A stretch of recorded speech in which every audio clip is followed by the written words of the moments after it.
am Carol Angela Davis. It's Social Justice Friday, so I'm talking about your water. That's right. Okay, get this.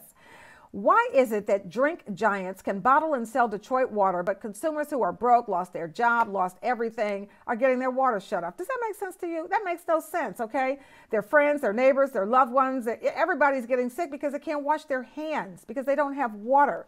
Okay, so why should the bottled water companies keep making money off of their tax-paying investment? Okay, we're talking Pepsi and Coca Cola. The Guardian newspaper reporting that Coca Cola has a 262,000 square foot facility there in Detroit, churning out beverages, including Dasani water. Dasani alone has generated more than $1 billion in sales in the U.S. in the past year. That does come from market research firm IRI. Bottled water sales have risen 57% year over year during the same period last year. The bottled water, you should know, that's sold in the U.S. does come from the same city sources that supply tap water. You ain't getting nothing. You're getting tap water, so just drink that, okay? Consumer Reports says the cost to buy the water, the city water, is so cheap that once the bottlers bottle the water and sell the water, do you know they got 133% markup? What'd you get? Okay, that's why I keep saying this always boils down to that. What did you get? And the answer is always nothing. All right. Pepsi bottles its Aquafina brand water in the same way in Detroit. So why aren't they stepping up? That's my question. Why don't they just pay the water bills, get the water shut on? Why would they sit back and watch this happen? They're living off the back of the taxpayers. You know, there's people in those companies that are being paid substandard wages, and you know there are people there probably that don't have adequate health insurance. So when they get sick, they're still in trouble. All right, so the problem is we need them to pony up and help society. It's not charity. It's just being smart. Keep everybody safe so that we can all survive the pandemic. If you don't have running water, you cannot wash your hands, people. Let's face it, you're putting everyone in jeopardy.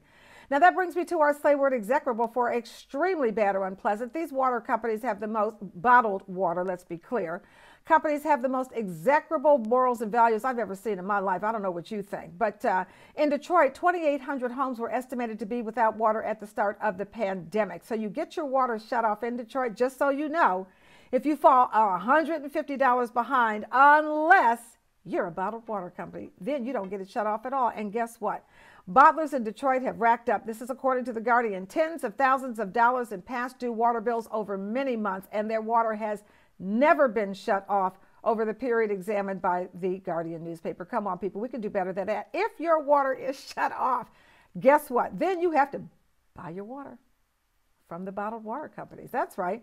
So you're buying the water, the city water that your city taxes are paying for, which, let's face it, water's free anyway. Let's just get real. The city water is financing the whatever they do to process the water, but you're paying for that in your taxes. So you're paying for it. Then you got to turn around and get your water shut off because you lost your job because of the pandemic. Then you got to go buy the bottled water from the bottled water company that never gets their water shut off, no matter how far behind they are. You got to pay them 133% markup to get the same water from the same system that you're supporting through your taxes. Does that make sense?